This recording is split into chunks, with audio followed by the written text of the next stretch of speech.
Bonjour à tous, bienvenue ici sur la partie ésotérique de ma nouvelle chaîne YouTube. Voici donc la chaîne et le nouveau décor de circonstances à partir duquel je vais disserter avec vous des sujets ésotériques avec un grand Z, justement à partir du fait qu'il y a quelques mois j'avais parlé sur GPTV de certains sujets ésotériques sous différents angles. On avait parlé de plusieurs sujets imbriqués, et cela avait suscité quelques débuts de débat que je n'avais pas eu l'occasion vraiment de déployer, de développer sur la chaîne GPTV. Nous avions parlé de certaines petites choses, et puis comme cela avait suscité quelques polémiques, ou en tout cas il y avait une partie du public qui n'était pas forcément prêt, ou bien qui s'attendait à autre chose.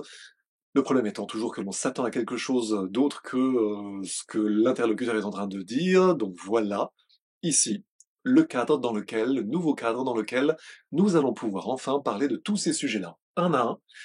Et je pense qu'il me faut faire un petit point d'introduction quant à la raison pour laquelle j'estime qu'il est nécessaire aujourd'hui de parler de certains sujets peu connus, pas forcément seulement ésotériques, mais touchant à des sujets ésotériques. Ésotériques, alors on va clarifier sans doute l'étymologie, nous en avions parlé sur GPTV, c'est très important toujours de revenir à l'étymologie, parce que moi j'ai découvert un peu par hasard, on va dire de façon empirique, que il y a des mots qui suscitent des réactions parce que bien souvent nous nous éloignons de leur sens réel, de leur étymologie réelle. C'est pour ça qu'il est vraiment toujours fondamental d'avoir ce réflexe universitaire, ce réflexe de chercheur, de revenir à l'étymologie.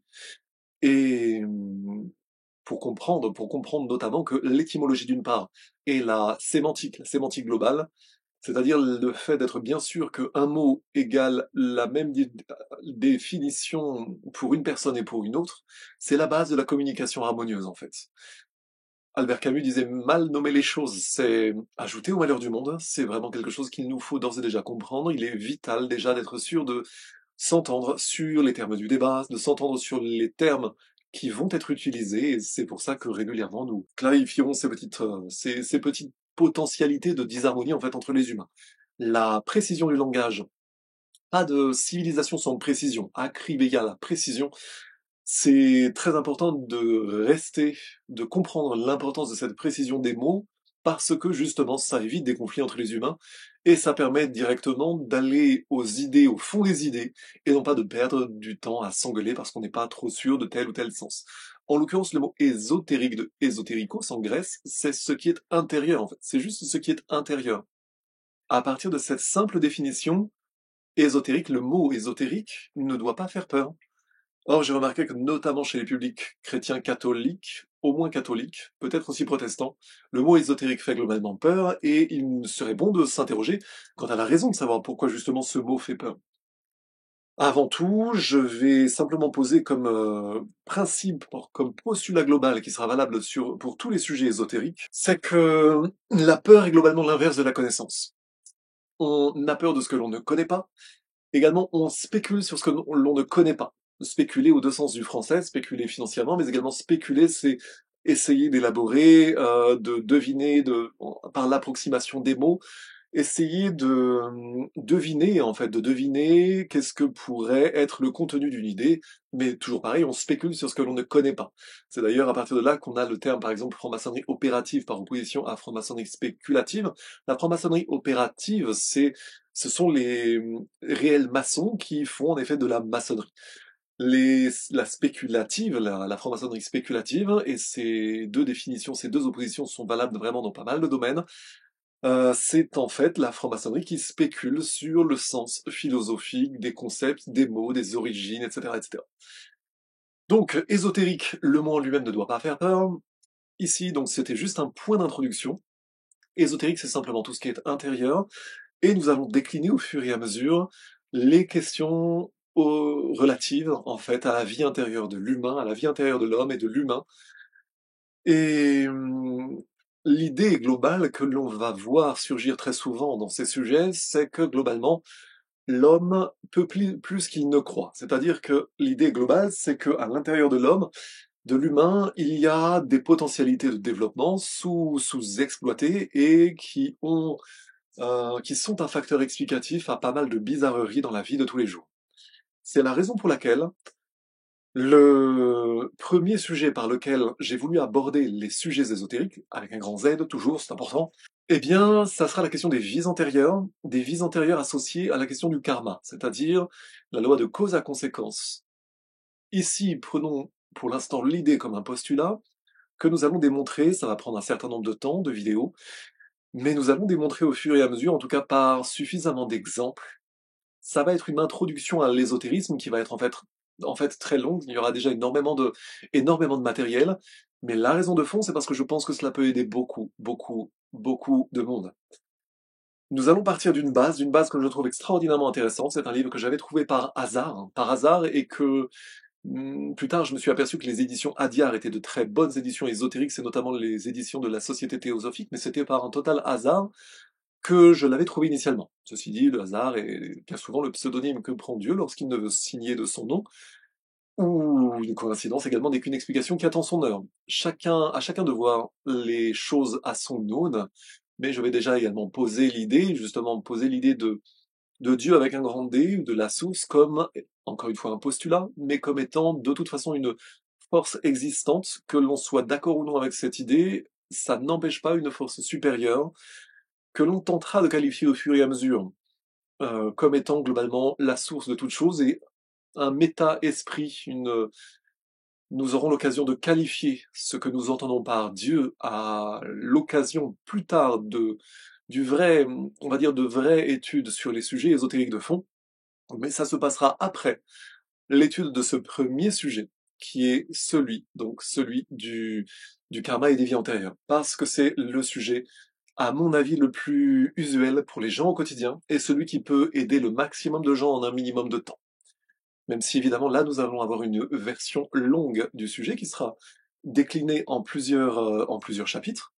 Nous allons donc suivre un ouvrage qui a été pour moi particulièrement intéressant et que j'ai surtout aussi valorisé, mais je pense que cette base d'expertise que je vais améliorer avec vous, dont je vais faire une sorte d'exégèse en tant que quelque part cours magistral, je pense qu'elle va être utile à beaucoup de monde.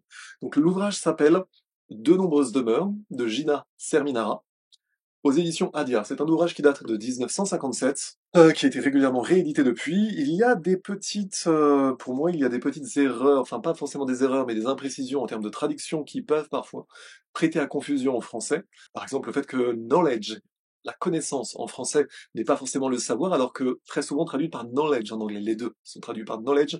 Il y a également le mental et l'esprit qui sont souvent traduits par le même mot par mind, alors qu'on a spirit en anglais, mais parfois on verra qu'il y a quelques petites confusions. Néanmoins, justement, nous allons désambiguer ensemble les petites confusions, et surtout, c'est un livre donc que j'ai offert une trentaine de fois au moins. À chaque fois, je l'ai offert à des gens à qui ça a changé la vie. Le problème étant que cet ouvrage est relativement rare, en tout cas qu'il est souvent ou bien en réédition, ou bien des rééditions, des éditions, des rééditions. J'ai souvent eu un peu de mal à le trouver quand il s'agissait d'en trouver de nouvelles impressions.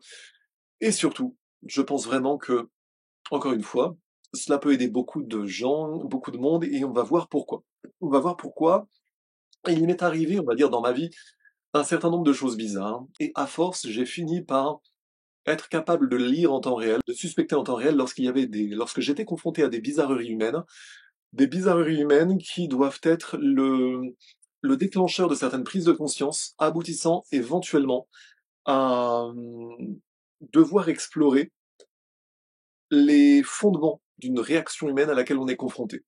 Il est très important de comprendre que lorsque l'on est confronté aux humains, très souvent, lorsqu'on est confronté à des instabilités humaines, bien plus souvent nous sommes face à des conséquences et pas des causes.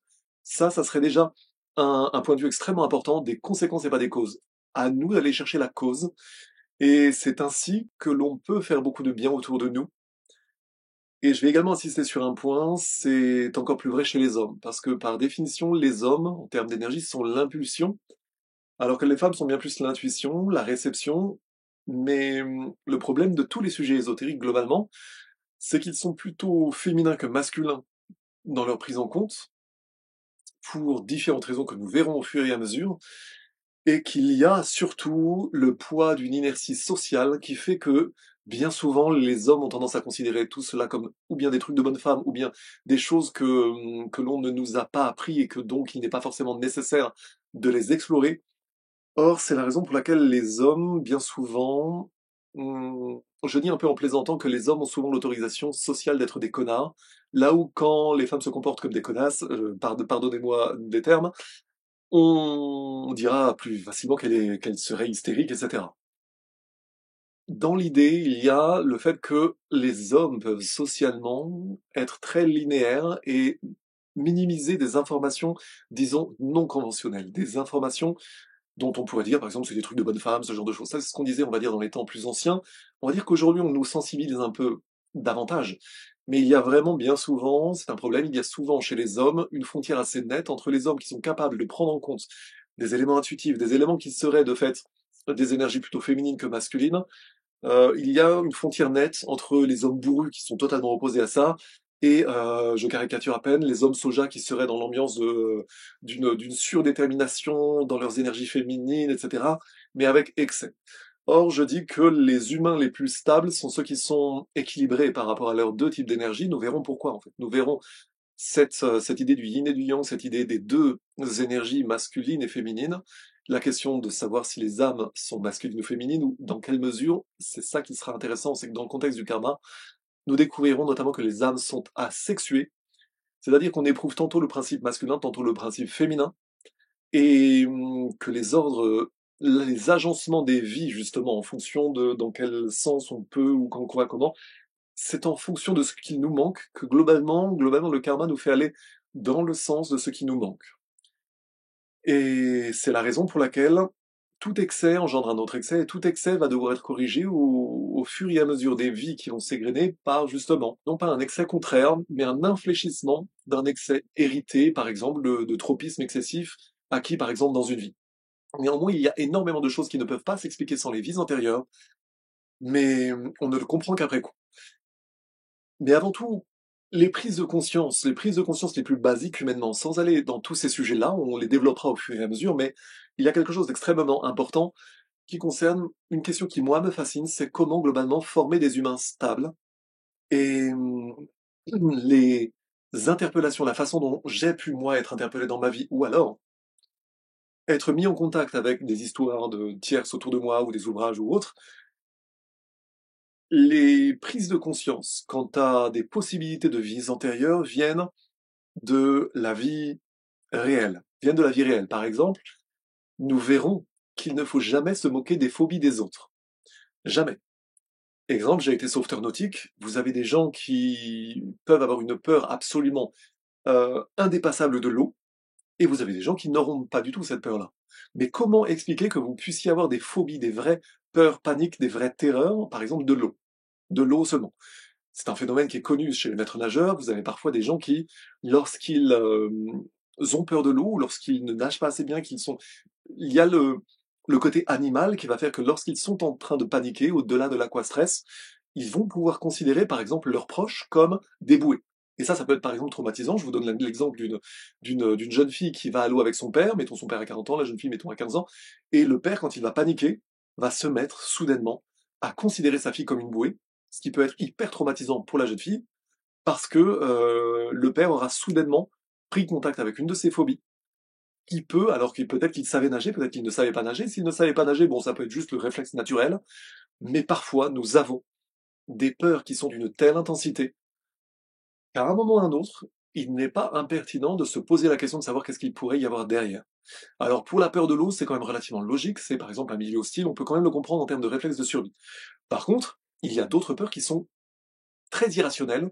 Qu'est-ce que ça peut vous foutre d'abord? On n'a pas peur des faisans, si? Ah si, des faisans? Ah oui? Où vous avez vu la taille de ces machins? Très différentes d'intensité d'un humain à un autre. Exemple, la peur des araignées, la peur des souris ou la peur des serpents. J'ai connu par exemple une demoiselle qui, à peine voyait-elle un serpent, elle s'évanouissait mais immédiatement.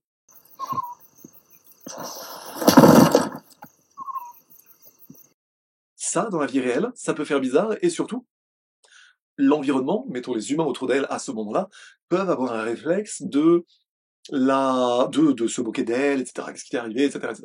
Pareil pour les peurs des souris. Il faut vraiment avoir vu une vraie peur panique, par exemple d'une femme ayant peur d'une souris soudainement, mais quelque chose d'extrêmement irrationnel jusqu'à la rendre totalement agressive avec quiconque lui disant que ça va, relax, c'est qu'une souris, tout va bien se passer, quoi. Mais quand vous êtes confronté à ça, il y a un moment où, pareil pour la peur des oiseaux ou la peur du vide, le vertige par exemple, ou la claustrophobie, eh bien, quand vous êtes confronté à un degré anormal, excessivement anormal de peur, le réflexe social habituel, notamment masculin, c'est d'essayer vraiment de faire raison garder, d'amener à la raison la personne qui est vraiment en train d'aller beaucoup trop loin dans la peur. Et c'est encore pire quand ça arrive socialement, parce que il y a un moment où quand c'est vraiment très excessif, on peut être mis mal à l'aise par un proche, que ce soit son homme ou sa femme ou ses enfants, je sais pas quoi, une, par l'expression très anormale, très excessive d'une peur qui, aux autres personnes présentes, semble tellement euh, excessive c'est comme s'il s'agissait de se donner en spectacle, arrête, etc. Vous voyez toutes ces problématiques sociales qui, en fait, peuvent, en fonction de notre éducation, notre instruction, nos arrière-plans spirituels, eh bien, elles peuvent donner des mauvaises prises en compte de réalités spirituelles qui peuvent être au contraire très intéressantes pour le cheminement de vie d'une personne ou au minimum pour l'apaisement intérieur d'une personne. C'est-à-dire que, en fonction de la question de savoir comment l'environnement va bien ou mal prendre en compte une phobie de quelqu'un, eh bien, une personne pourra garder une phobie une vie entière et en garder une sorte de complexe social énorme, quitte à être complètement exagérément introverti parce que suite à une humiliation qui aura été subie, par exemple une peur de l'eau, peur de je ne sais quoi, eh bien il y aura eu des colibés autour, il y aura eu de la moquerie, etc., etc. On verra d'ailleurs qu'il y a un karma très intéressant de la moquerie, mais donc ce point liminaire me semble très important quant à la double question de savoir déjà développer une indulgence et surtout un œil spirituel pour les manifestation excessive, excessivement émotionnelle d'un humain, un homme ou une femme, plus souvent une femme, mais quand même aussi les hommes, en tout cas d'avoir de raison garder, de conserver un recul lorsque nous sommes confrontés à certaines instabilités humaines qui, de prime abord, peuvent paraître totalement excessives, mais en réalité cacher bien d'autres choses. Également pour, je dirais également les crises de panique.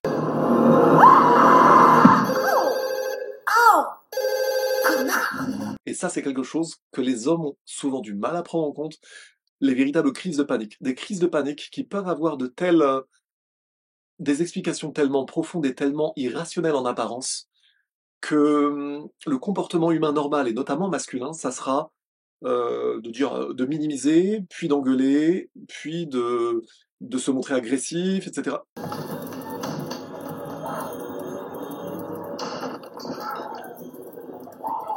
Here's Johnny. Ça peut se comprendre, mais encore une fois, ça peut se comprendre parce que nous n'avons pas les bons, bien souvent, nous n'avons pas assez d'enseignements spirituels positifs qui nous permettent de prendre en compte ce genre, je dirais, de manifestations non conventionnelles, des instabilités humaines, mais dont nous n'avons pas l'explication au moment où nous y sommes confrontés.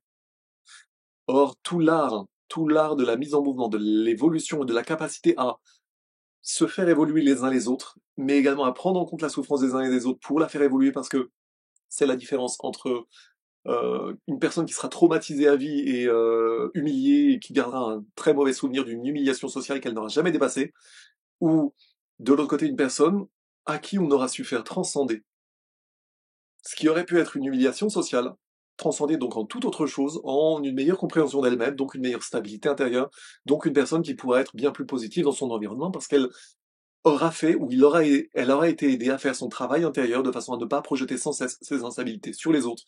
Donc après à devenir donc un humain, homme-femme, plus stable, plus positif pour son environnement, etc.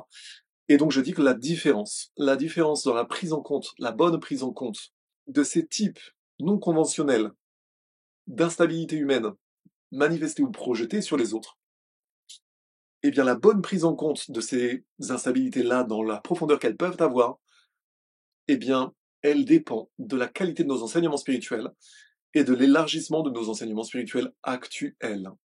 Parce que je dis clairement que nos enseignements spirituels actuels en Occident sont clairement déficients. Et je pense que j'aurais bien des exemples à vous citer, en fait, pour créer les conditions de la compréhension de la nécessité d'envisager tout ce sujet des vies antérieures et du karma et d'autres sujets connexes que nous allons égrener au fur et à mesure, eh bien, je pense que c'est nécessaire je pense peut-être d'envisager quelques exemples pour illustrer à quel point c'est vital de prendre en compte au moins cette hypothèse-là, une hypothèse qui, en réalité, quand on étudie sérieusement le sujet, est bien plus qu'une hypothèse.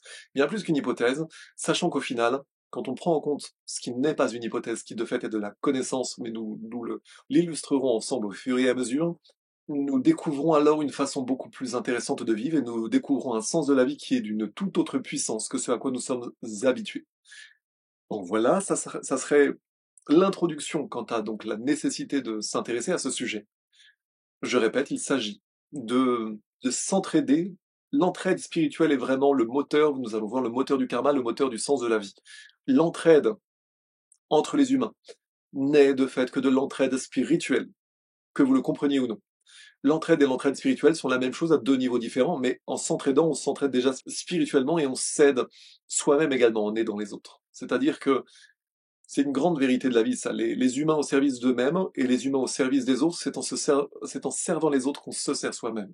Nous verrons à répétition cette idée-là, sous différents angles. Et c'est aussi une façon de nous préserver les uns des autres de longues ornières dont je parlais, c'est-à-dire les ornières par lesquelles nous pouvons passer des vies entières à passer à côté du sens de la vie, parce que nous pouvons par exemple avoir été brimés, qui par une famille, qui par un conjoint, qui par des enfants, qui, etc. Les errances, les errances et les tribulations, ça fait partie de la vie. Par contre, la souffrance, c'est accessoire. C'est-à-dire que la souffrance est avant tout causée par l'ignorance. On verra ce leitmotiv dans les enseignements spirituels. La souffrance est avant tout causée par l'ignorance, à tous les niveaux.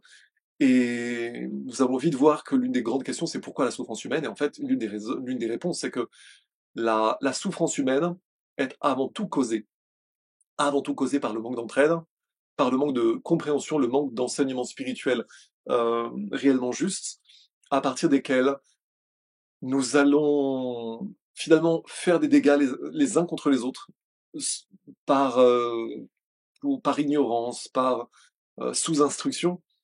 En fait, la progression naît de la friction, mais on n'est pas obligé de faire autant de dégâts les uns sur les autres. Et on en fait de moins en moins au fur et à mesure qu'on a de meilleurs enseignements spirituels à notre portée qui nous permettent de comprendre, par exemple, que plutôt que d'engueuler une personne, par exemple, qui a une phobie ou une réaction très anormale dans un certain contexte, y compris social, eh bien, plutôt que de l'engueuler bêtement, il faut être capable de gérer ça, surtout en tant qu'homme. Il faut être capable de gérer ça, de prendre en compte les choses, de rassurer, de prendre toutes les infos, parce que même si on n'a pas la réponse tout de suite, on l'aura tôt ou tard. Et ça, c'est quelque chose d'extrêmement important dans ce qui peut parfois être causé par des vies antérieures, par exemple les souffrances des réactions très anormales ou des anxiétés terribles, irrationnelles, etc., eh bien, ce n'est qu'avec le temps, mais avant tout, quand vous avez besoin d'une information sur vous, sur une vie antérieure, ou sur une connexion avec une personne, ou que l'autre personne a une bizarrerie qui pourrait être liée à une vie antérieure, les informations dont vous avez besoin vous arrivent toujours, si évidemment vous cherchez. Vous pouvez tout à fait n'en avoir rien à foutre et continuer de faire des dégâts autour de vous. Et c'est bien le problème parce que c'est avant tout ce que font les humains. Mais donc voilà, si j'ai voulu faire ces vidéos ésotériques, c'est avant tout par conscience des dégâts humains inutiles, parce que j'en ai moi-même constaté, et parce que j'ai moi-même été confronté à beaucoup de bizarreries humaines, et parce que je suis spécialement câblé pour comprendre certaines choses, je ne vais pas rentrer dans les détails, mais si je dis certaines choses, c'est peut-être parfois bien souvent d'expérience, et c'est aussi avec humilité parce que si je suis quelque part en train de prétendre vous enseigner ces choses-là, c'est peut-être parce que si je me considère comme un expert, ça serait la définition de Niels Bohr. Un expert, c'est quelqu'un qui a fait toutes les erreurs. Ce qui n'est pas vrai. J'ai pas du tout fait toutes les erreurs, mais il m'est arrivé de faire des erreurs, tout simplement parce que, déjà, l'erreur est humaine, mais surtout, il... nous sommes dans un environnement où nous ne sommes pas câblés pour comprendre globalement des choses auxquelles nous sommes confrontés, qui nous imposent de tirer le fil d'Ariane pour comprendre des choses qui ne nous ont jamais été enseignées. Et ça prend nécessairement un temps incompressible, déjà pour le comprendre dans l'abstrait, puis après dans le concret, dans les cas d'école. Par définition, lorsqu'une personne vous projette ses peurs profondes dans un contexte de peur panique d'une façon totalement irrationnelle, par définition, vous ne pouvez pas le comprendre en temps réel. Ça veut dire qu'il va falloir faire un vrai travail d'investigation qui va vous amener sur des voies parfois bizarres ou par des fois par des mélanges de mise sur la voie, ça peut être tout et son contraire, mais ça ne viendra pas immédiatement. D'où l'importance de cette humilité lorsqu'on recherche, et surtout, je dirais aussi qu'il y a quelque chose comme une analogie avec le renseignement. Je dis qu'il faut appliquer au sujet ésotérique les mêmes principes que le renseignement. C'est-à-dire, globalement, que un abruti qui dit une connerie n'est jamais qu'un abruti qui dit une connerie. Si par contre vous avez 5 personnes différentes, dignes de foi, dans un certain contexte, qui ont des vies plus ou moins irréprochables, qui disent des choses qui sont plus ou moins ou compatibles, ou en tout cas intelligentes, en tout cas similaires ou autres, qui en tout cas pourraient se recouper, là, ça deviendrait un début de renseignement. Un renseignement, c'est un fait retransmis qui devient donc et une information qui est passée par un triple tamis, triple filtrage, la vraisemblance de l'information, la crédibilité de la source et le recoupement. Nous verrons que sur ces sujets-là, même si nous parlons de sujets ésotériques, nous parlons de choses qui ne sont pas forcément tout le temps palpables pour les humains, on va dire, lambda, en réalité, si nous étudions sérieusement ces sujets-là, nous nous apercevons que nous sont toujours donnés les moyens de relier les points, surtout quand nous en avons besoin. Et là, ça devient passionnant. C'est-à-dire que déjà dans l'abstrait et encore plus dans le concret, les éléments dont vous avez besoin dans cette vie pour comprendre la cohérence et le sens de votre vie actuelle, de fait, ils viendront toujours si et seulement si vous avez décidé vous-même, à un moment ou à un autre, d'évoluer ou de comprendre le sens de la vie. Et là, déjà, il y a une question de loi de l'attraction, c'est-à-dire que si votre âme a décidé d'évoluer, si vous-même, dans votre mental et dans votre volonté, vous avez la volonté d'évoluer, et de ne pas vivre des choses insipides, de vivre des choses avec intensité, mais des choses qui vont vous apprendre sur vous-même, qui vont vous en apprendre sur vous-même, qui vont répondre à la question de savoir qu'est-ce que vous foutez sur Terre, en fait. Parce que c'est ça la vraie question. On reviendra sur ces sujets-là, mais la vraie question derrière tout ce que je suis en train de vous dire, c'est pourquoi sommes-nous sur Terre, individuellement et collectivement. Individuellement, c'est à vous de gratter le sujet, c'est à vous d'être attentif et vous verrez que dans ce que j'ai à vous dire, vous aurez des réponses ou des morceaux de réponses qui seront vraiment importants et qui rejoindront l'aspect collectif. C'est-à-dire que la réponse individuelle, ça sera commencer là où vous êtes. Commencez là où vous êtes.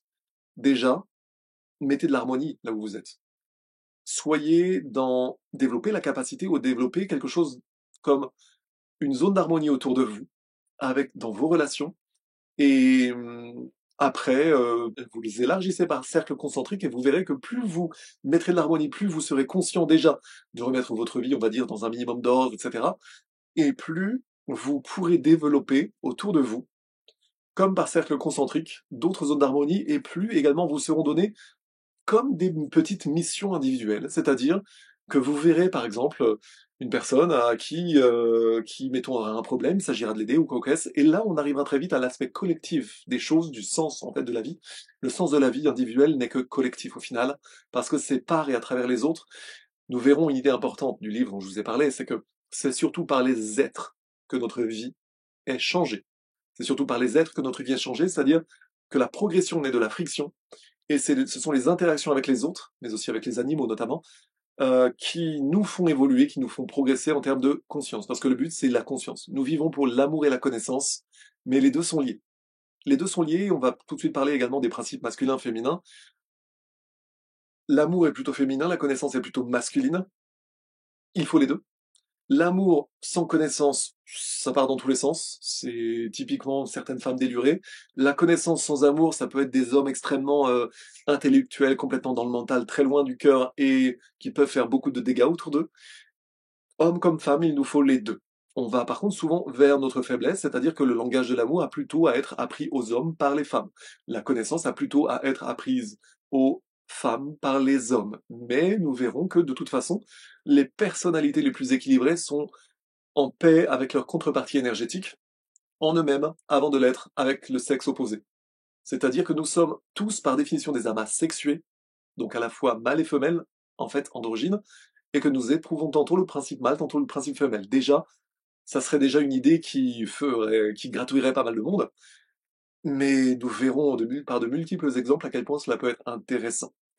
Et en ce sens, hommes comme femmes, les individualités vraiment stables sont en paix avec leurs énergies inverses. Par exemple, en tant qu'homme, on peut faire la paix avec ses énergies féminines, on peut comprendre ce qu'est l'amour, on peut être autre chose qu'un connard bourru. Et en tant que femme, on peut être autre chose qu'une, comment dire, que la, certains tropismes féminins dans l'absence totale de volonté, dans la passivité totale, par exemple vis-à-vis des hommes ou vis-à-vis de la vie, une lâcheté plus ou moins, une absence de caractère, une absence de résolution, là, sans doute la qualité féminine la plus rare, une absence de souveraineté, eh bien ça se paye toujours. C'est là où les femmes également plus complètes ont une capacité de décision plutôt masculine que féminine, l'impulsion étant davantage masculine que féminine, sans pour autant se couper de leurs émotions, etc. Et seront capables de décisions courageuses sans tout le temps être à la remorque, se condamner à être victime du désir des hommes, ou bien toujours de la vie du dernier qu'à parler, ou bien dans un conformisme d'une agréabilité typiquement féminine qui sont vraiment les vices de certains comportements féminins, donc l'agréabilité, le conformisme et parfois du consentement à son propre avilissement, notamment chez les victimes de viol ou de pédocrimes. L'idée, c'est que j'ai déjà été affaibli, donc c'est normal que je le sois encore. Vous avez ça chez les victimes de viol et de pédocrimes. Donc revenons donc toujours à notre sujet, comment, la question majeure, comment on façonne des humains stables. C'est la raison pour laquelle il est nécessaire de s'intéresser au sujet spirituel, bien plus qu'ésotérique, mais par extension ésotérique et spirituel serait quelque part vaguement synonyme, parce que ésotérique, c'est l'intérieur, spirituel, c'est spiritus, mais c'est aussi sipirigouche en proto-sumérien, suivre la divine lumière. La lumière est information. La lumière divine, c'est globalement l'impulsion, la religion, le fait d'être relié à des impulsions supérieures et aux énergies masculines de l'univers qui sont une impulsion de connaissance, par opposition aux énergies féminines qui sont plutôt la matière, l'épreuve de la matière, et en fait, il nous faut les deux, mais il nous faut cette double connexion. Cette double connexion qui nous connecte tant à la Terre qu'aux étoiles, c'est une idée fondamentale qui ne nous est pas du tout apprise, et c'est une idée totalement païenne en comprenant bien le sens, vrai sens du paganisme, c'est-à-dire la coopération consciente avec les forces de la nature, en haut et en bas. Ça, c'est ce que l'on ne nous enseigne plus. C'est la raison pour laquelle énormément d'hommes sont déconnectés de leurs émotions, c'est la raison pour laquelle beaucoup de femmes sont déconnectées de la connaissance, c'est la raison pour laquelle beaucoup d'hommes font du mal à beaucoup de femmes et vice-versa. Les hommes étant assez bridants pour les femmes, mais les femmes pouvant être totalement également ne comprenant pas ce qu'elles ont à apporter aux hommes, et les uns comme les autres devant s'influencer, qui ne s'influencent pas correctement, qui chacun ayant la contrepartie de fait des énergies et de ce que l'autre doit apprendre. C'est aussi la raison pour laquelle j'aime beaucoup la danse en couple, parce que toujours à partir de la même question, comment on façonne des humains stables? Pourquoi la danse a toujours été un art sacré, un art qui soigne, comme la musique, mais la danse a ceci d'intéressant, c'est que c'est la musique et le sport combinés. C'est la connexion à la musique pour déconnecter le mental et être uniquement dans le corps et dans la connexion à l'autre. La danse en couple est extrêmement intéressante. Après, il y a plusieurs niveaux de danse en couple, bien sûr, mais ça apprend énormément de choses et on voit, métaphoriquement, c'est comme une métaphore de la vie de couple, la danse apprend globalement ce que les hommes ont du mal à faire en général, c'est-à-dire entrer dans les ressentis de la femme et comprendre ce dont elles ont besoin, et les femmes apprennent à reprocher intelligemment, uniquement intelligemment. Ce qui est parfois un grand apprentissage chez les femmes, mais des deux côtés, on se fait écrabouiller l'ego, on se fait limer l'ego. Non, pas écrabouiller, c'est surtout l'ego masculin qui est écrabouillé. Mais parce que ça doit partir voilà, d'une dynamique, et pareil, c'est encore plus vrai en matière de sexe, parce que la danse, comme le sexe, le vrai sexe sacré, le vrai sexe connecté dans une logique de communion énergétique, d'union avec, eh bien c'est la même idée, c'est que de fait, on comprend que sans l'autre, on n'est rien. Mais là, c'est déjà du sexe, déjà en comprenant bien les choses, mais on comprend la même chose dans les arts martiaux. On est non pas contre l'autre, mais l'autre est notre support de progression. C'est pour ça que je dis en plaisantant que dans la danse se dissout toujours la guerre des sexes. La danse en couple, c'est vraiment éducatif. Nous devrions avoir bien moins de cours dans nos écoles et bien plus d'activités utiles que sont notamment le sport, la danse, la musique, etc. Et les arts manuels, etc., etc. Donc voilà pour un point d'introduction. Je pourrais également donner ce que je voulais faire, quelques exemples. Quelques exemples, par exemple, qui me viennent à la volée. Je vous donne un exemple qui se trouve dans un livre dans un livre de Raymond Moody, qui était un pionnier sur les expériences de mort imminente. Nous avons le cas d'un Américain qui ça se passait très bien, il avait une situation, tout ce qu'on veut, mais qui avait un moment dans sa vie où il était absolument irrationnel. C'est lorsqu'il était en voiture, dans des embouteillages, qu'il était bloqué. Il pouvait pousser des crises de colère absolument noires et absolument anormales en termes d'intensité. uniquement dans cette situation-là où il était bloqué dans sa voiture, dans des embouteillages, dans une circonstance d'impuissance. Je vous donne directement la solution. Cet homme avait été dans une vie antérieure tankiste de l'Afrika Korps, donc les troupes allemandes en Afrique du Nord durant la Seconde Guerre mondiale, et il était mort dans son véhicule blindé, tandis que le véhicule avait déjà été touché et avait déjà été immobilisé, et de fait il n'attendait plus ensuite que le coup de grâce qui n'a pas tardé à venir. Donc encore un obus, voilà. Ça c'est un exemple. Je vous donne un autre exemple qui m'est très personnel, que j'ai réellement vécu. Euh, une demoiselle, une demoiselle qui a été importante pour moi, qui, dans un contexte sexuel, dans un contexte de montée de très saine d'intensité sexuelle, avait soudainement passé un certain stade de montée orgasmique, avait une soudaine réaction de peur panique, absolument irrationnelle, mais comme si, soudainement, je devenais son ennemi, comme si j'étais une menace mortelle pour elle. Et dans ce contexte-là, j'étais obligé, nous étions évidemment obligés d'arrêter. Voilà, je suis interpellé, c'est arrivé deux, trois fois.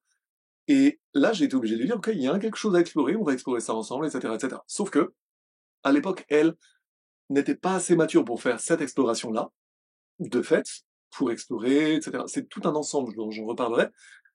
Mais donc, je lui avais demandé, tout simplement, elle commençait limite à me reprocher comme si c'était déjà limite, que j'étais limite en train de la violer. En tout cas, elle avait un début de certitude, comme si j'étais en train de la violer dans ces moments-là, alors que ça se passait parfaitement. Et là, finalement, j'ai été obligé de lui dire à un moment, bon, dans ce cas, ok, notre relation se termine là. Là, si tu ne veux pas évoluer et que tu commences à te dresser contre moi pour une raison dont je pense qu'elle est extérieure à nous deux, mais qu'il nous faut explorer ensemble, je ne peux pas aller plus loin. Tu m'empêches d'aller plus loin, donc c'est normal, je respecte, mais ça veut dire que je suis obligé de te quitter parce que c'est pas correct, tu vas finir par m'en vouloir, alors que si je retire la cause, tu vas être obligé de te poser la question de savoir à quel moment et pourquoi il y a quelque chose d'anormal en toi. Ça ne fait pas de toi quelqu'un d'anormal, mais quelque chose qui doit être exploré sainement sans me considérer comme ennemi. Je parlais à l'instant de la danse, ne pas considérer l'autre comme son ennemi, mais au contraire son facteur de progression, c'est très important.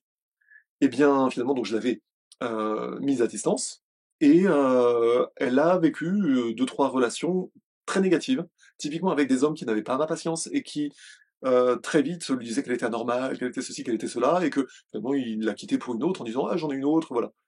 Donc la pauvre chérie était dans une ambiance donc de blocage dans sa vie, et c'est là qu'elle est revenue en comprenant qu'il y avait quelque chose à explorer. Et c'est là qu'après, ça a été magnifique parce que ce genre de souffrance transcendée, on la comprend et voilà.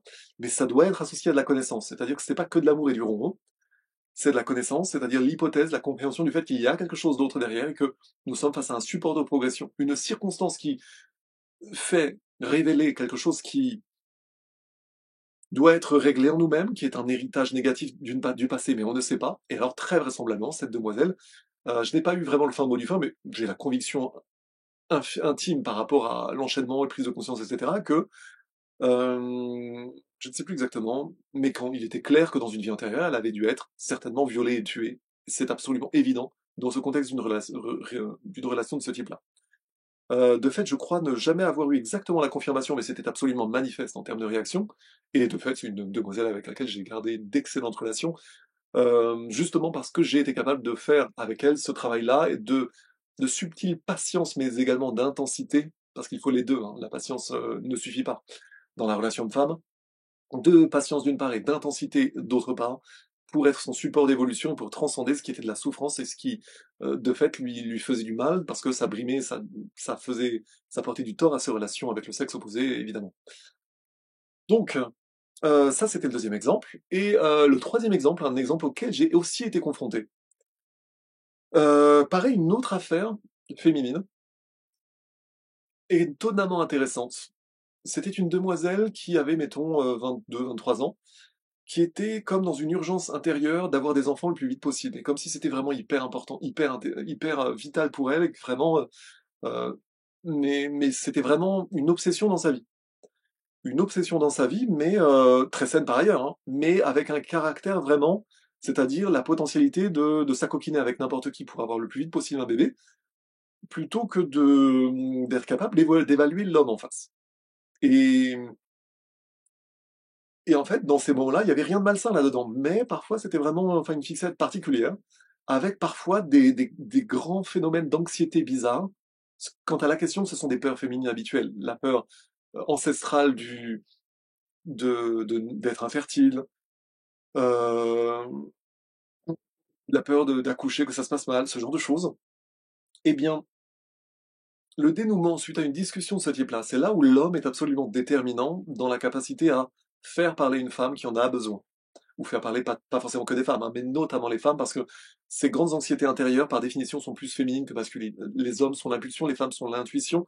Les femmes ont beaucoup tendance à garder des choses en elles, sont très souvent bloquées du chakra de la gorge, elles n'extériorisent pas, alors que bien plus souvent les hommes sont les femmes sont aussi bloquées du plexus, alors que bien plus souvent les hommes sont plutôt bloqués des chakras 1 et 2, c'est-à-dire les énergies sexuelles ne montrent pas l'habitude de la prédation sexuelle, mais pas de l'élévation.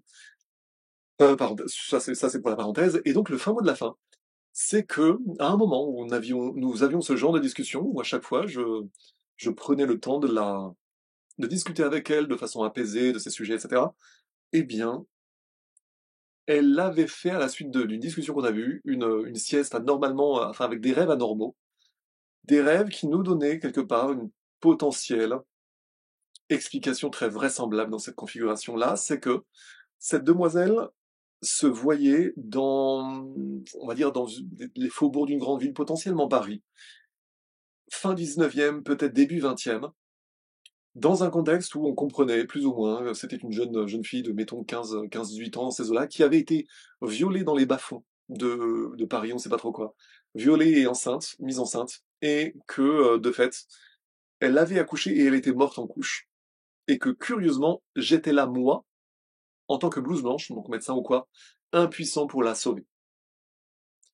Je n'ai jamais su vraiment si c'était vraiment moi ma vie antérieure, ou si c'était juste, quelque part, ses guides, ou ce qu'elle avait à comprendre, ou ses anges, quel que soit leur nom, qui lui avaient fait faire la connexion dans sa tête avec moi et avec la discussion que nous venions d'avoir, ou bien s'il s'agissait réellement de ma vie antérieure à moi, en lien avec elle, donc la raison pour laquelle nous devions se revoir ou quoi. Je n'ai jamais su ça. Et je ne trancherai pas la question, je n'en suis pas capable, je n'ai pas eu d'élément ni dans un sens ni dans l'autre. Néanmoins, le seul élément, c'est que c'était une potentialité sans en être sûr. Toujours est-il que pour elle, donc déjà, c'est ce rêve qui était totalement signifiant, et surtout, le fait qu'elle en ait pleuré pendant 3 heures après. Je n'étais pas avec elle, j'étais à distance à ce moment-là, mais elle en a pleuré vraiment pendant 2-3 heures, mais sans fin, quoi.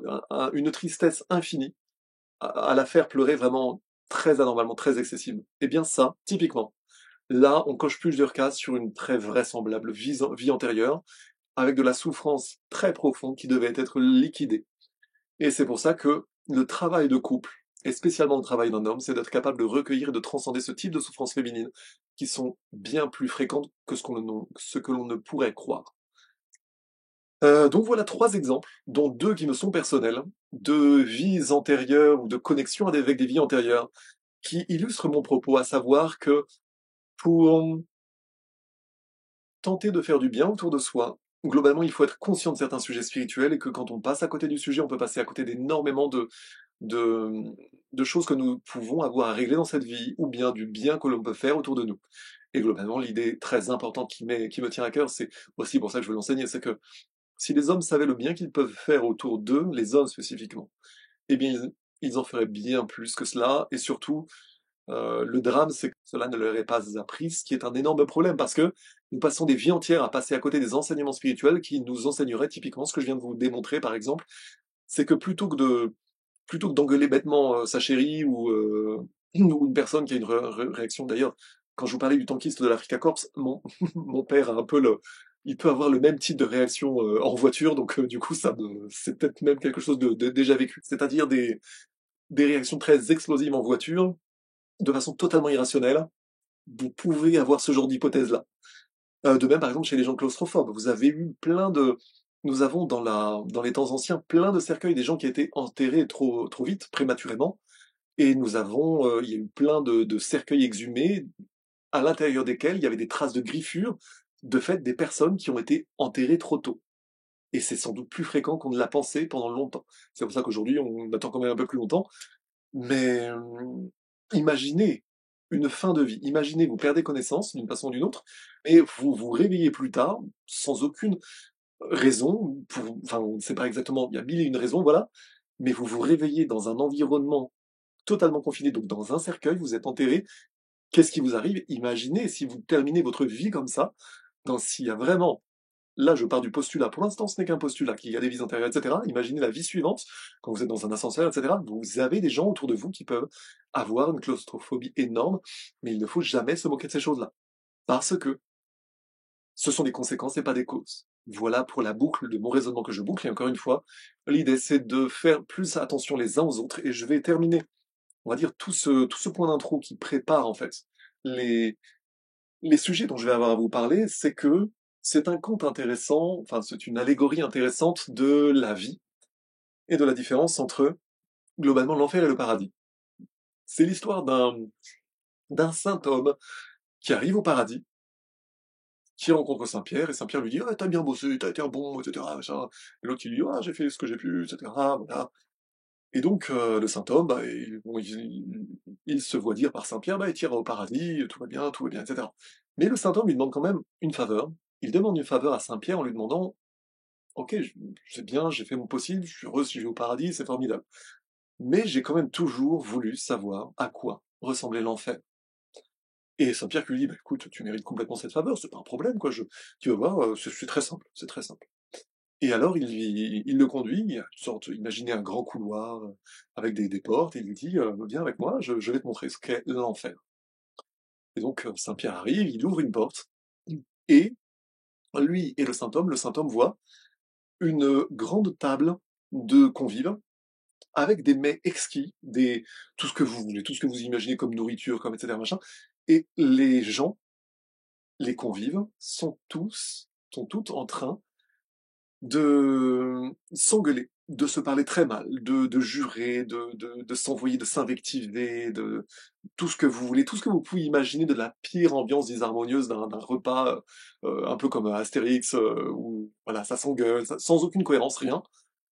Et alors que ils auraient tout pour être heureux, mais ils ne font que s'engueuler. Pourquoi? Saint-Pierre demande, mais, enfin, le saint homme demande à Saint-Pierre, mais pourquoi? Et Saint-Pierre regarde leurs couverts. Ils ont tous des couverts beaucoup trop longs. C'est-à-dire qu'ils ont des longues cuillères, des longues fourchettes, des longues...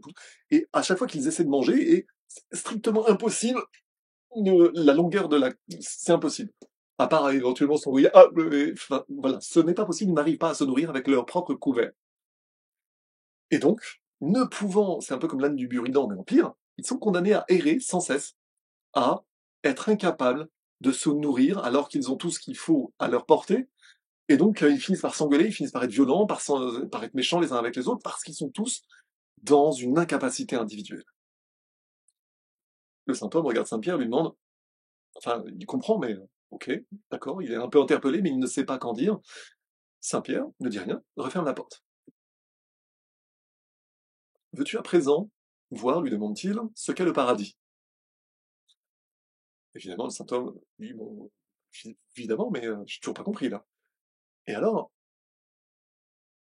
Saint-Pierre l'amène un peu plus loin à une autre porte. Et en fait, il lui montre au saint homme la même scène, exactement la même scène, avec des gens, des convives, une tablée magnifique, les mets, tout ce que vous voulez, mais avec les mêmes couverts trop longs, mais les gens sont dans l'harmonie, sont dans la gentillesse, sont en train de se parler de sujets magnifiques, de tous les sujets possibles, vraiment des convives qu'on voudrait avoir une vie entière ou pour l'éternité, voilà, parce que tout semble hyper intéressant, tout semble harmonieux, toute l'ambiance est là, c'est formidable. Sauf que la scène était la même en fait. La scène était quasiment la même. Quelle était la différence? Et alors, le saint homme regarde Saint-Pierre en lui disant, mais comment se fait-il que de la même scène, on ait deux résultats totalement opposés? Et Saint-Pierre finit par lui dire, bah c'est simple, ils ont les mêmes couverts, mais ils ont appris à se nourrir les uns les autres, tout simplement. Eh bien, cette histoire, c'est l'allégorie de la vie, en fait. Nous avons deux façons de vivre différentes. La première, c'est globalement de vivre uniquement pour soi, et la seconde, c'est simplement de vivre pour les autres. À partir du principe que si chacun fait la même chose, l'harmonie en est la conséquence. L'harmonie globale, sociale, en est la conséquence. Et qu'en tout cas, sans forcément ne vivre que pour les autres, mais à veiller à faire pour les autres ce que nous avons la possibilité de faire sans non plus en faire des caisses, eh bien nous avons toujours autour de nous des possibilités d'améliorer notre monde. Et si tout le monde fait pareil, le monde s'améliore en effet. Et nous pourrons passer beaucoup moins de temps à se faire du mal les uns les autres et beaucoup plus de temps à se nourrir les uns les autres. Et à déployer également ce qui doit être, que ce soit notre mission de vie, notre compréhension du monde, déployer nos talents, etc., sans se brimer les uns les autres, sans se détruire les uns les autres, mais au contraire en s'entraidant les uns les autres. L'entraide est un facteur d'évolution au niveau factuel, pratique, comme au niveau spirituel. C'est la seule leçon à garder de l'anarchisme, qui est Piotr Kropotkin. L'entraide est un facteur d'évolution. C'est une vérité spirituelle intemporelle, tout simplement. Il n'y a vraiment rien de bien spécifique, mais ça aurait tellement besoin d'être répété, répété, répété tous les jours. Si nous faisons en sorte d'être un facteur d'harmonie pour notre environnement, pour tout notre environnement, de toutes les façons possibles, et surtout si nous sommes capables de créer des môles de cette nature-là, ça passe aussi par limer nos troubles intérieurs, nos irrésolus intérieurs, etc., etc. Mais justement, c'est beaucoup plus facile de le faire avec la coopération des autres plutôt que sous des tombereaux de moquerie, de méchanceté, de critiques ou d'incompréhension, notamment quand, par exemple, dans les exemples des vies antérieures, etc. Donc, tout ceci serait le point d'introduction. Le point d'introduction à partir de répondant à la question de savoir pourquoi ces vidéos ésotériques, pourquoi ces sujets ésotériques. Il y aura des articles associés, il y aura sans doute évidemment, ça donnera des livres au fur et à mesure, parce que, de fait, je vais vous synthétiser ce dont vous avez besoin, mais ça sera pas forcément synthétique. Là, je parle justement des vidéos de fond, mais j'en ferai également des contenus synthétiques, que ce soit sous forme d'articles ou de vidéos courtes, parce que j'estime qu'il faut tous les calibres, et voilà pour cette première vidéo de près d'une heure, justement dans un contexte où il est bon de vérifier justement que les idées les plus importantes aient le temps d'être exprimées. Que les idées les plus importantes aient le temps d'être exprimées, et seulement après on peut faire des synthèses en fait. La qualité, c'est de la quantité assimilée. Ou plutôt la simplicité, c'est de la complexité résolue. Mais avec les deux idées, nous avons la même compréhension du fait que nous nous raffinons par la vie réelle, mais qu'il est plus facile de se raffiner, comme du pétrole, comme du sucre. Nous nous raffinons beaucoup plus facilement quand les autres sont positifs que quand ils sont négatifs. Une vérité que le chevalier de Lapalisse n'aurait point démenti. Voilà donc une première vidéo d'introduction sur le pourquoi des sujets ésotériques, tout simplement, j'y avais déjà répondu. Ce qui me fascine, c'est comment bâtir des humains à peu près stables, et par extension, comment faire que, avec des humains stables, on puisse plus facilement bâtir des ordres sociaux stables. Ça, c'est une opposition entre deux francs-maçonneries opposées, et c'est globalement le principe des idéologies mondialistes. Nous avons deux visions en concurrence qui sont intemporelles et qui sont les deux, peut-être la lutte d'influence qui court l'histoire en fait. La question c'est de savoir est-ce qu'on doit d'abord changer l'homme ou d'abord changer le monde. Changer l'homme avant de changer le monde, c'est ce qu'enseignent toutes les véritables sagesses ésotériques qui nous ont précédés. Changer le monde avant de changer l'homme, c'est la paresse, mais c'est le principe des idéologies modernes destructrices comme le communisme, comme surtout les idéologies d'extrême gauche, en fait, qui partent du principe que la société est mauvaise, donc il faut la changer, c'est les Lumières, c'est Rousseau, c'est tout ce que vous voulez, mais que l'homme est bon par défaut. Non, non, l'homme n'est pas bon par défaut, l'homme est dual. L'homme est dual, et d'ailleurs on va boucler un peu le raisonnement avec une autre allégorie gentille qui est également connue, mais c'est bon parce que tout le monde ne la connaîtra pas forcément, la c'est un Amérindien un vieil Amérindien qui explique la vie à son petit enfant, et qui lui explique en substance que en lui il y a des loups, des loups, comme dans Zootopia. Des loups qui se livrent un combat, il y a un méchant loup, il y a un gentil loup. Il y a un méchant loup qui est tous les péchés capitaux, avidité, avarice, méchanceté, destruction, sournoiserie, vol et tout ce que vous voulez, indiscipline, voilà. Et de l'autre côté, il y a un loup qui est très mignon, qui est altruiste, qui est gentil, qui pose pas de problème, qui est bonne patte, on dirait, et voilà, qui est tout ce qu'on pourrait rêver d'un loup, un bon labrador, quoi, un golden. Et Donc on a un bon toutou d'un côté et un méchant loup de l'autre. Et au final, ces loups, donc le vieux lui enseigne que ces loups se livrent un combat à l'intérieur de moi, tous les jours. Et l'enfant finit par demander, mais lequel va gagner? Et l'ancien lui répond tout simplement, celui que tu nourris, celui que tu nourris. Ça ne veut pas dire qu'il faille être un bon toutou dans la vie, mais disons qu'il faut être un facteur d'harmonie. Être un bon toutou, ça ne sert à rien, on ne parle pas de docilité et de conformisme, on parle d'altruisme, on parle de service à autrui, on parle de compréhension du sens de la vie qui passe à travers les autres et que l'autre n'est jamais un ennemi. Ça sera un adversaire, mais ça sera aussi un support de progression, ça sera une circonstance. Un support de progression. J'enfonce des portes ouvertes là, mais c'est hyper important. C'est hyper important parce que on est beaucoup trop peu habitué à comprendre ce genre de choses. Nous sommes dans un monde qui crève de trop de compétition et pas assez de coopération. C'est vraiment la déviance de l'Occident, alors que l'essence de l'Occident n'était pas cela. C'est un accident de l'histoire qui a été croissant depuis 3 siècles, disons. C'est consanguin avec, enfin, c'est consubstantiel de ce qu'est devenu le capitalisme moderne, dans ce qu'il a de plus prédateur, de plus c'est pas compétitif, c'est bien plus de la fraude que de la compétition en fait. C'est de la compétition par la suprématie, c'est-à-dire en abaissant les autres pour se sentir mieux. C'est bien plus du suprémacisme abusif que de la vraie compétition dans le sens du que le meilleur gagne.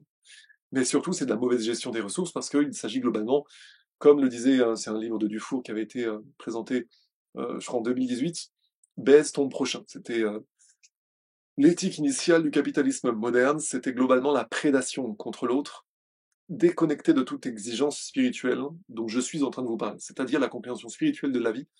C'est que quand vous êtes là uniquement pour baiser votre prochain, justement, ce que vous pensez gagner aujourd'hui, vous le perdez aujourd'hui ou demain ou après-demain ou encore après-demain. Et vous ne le savez pas parce qu'on ne vous l'a pas enseigné.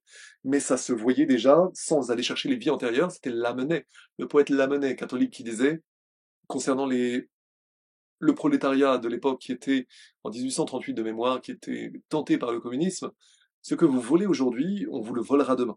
De même que qui vient à moi par l'épée périra. C'est une allégorie du karma, en fait. C'est que si vous êtes dans un excès, vous subirez le même excès tôt ou tard. Mais vous ne pouvez pas forcément le comprendre sans la compréhension des vies antérieures, et ça va être donc notre sujet. Notre sujet après cette vidéo d'introduction importante, justement, par rapport au nécessaire placement du décor, encore une fois la question comment on crée des humains stables, comment on stabilise des sociétés, et comment on peut faire des gaffes, comment on peut faire des dégâts autour de nous quand on n'a pas les bons enseignements spirituels, mais comment au contraire on peut transcender beaucoup de choses autour de nous si on nous enseigne les bonnes choses.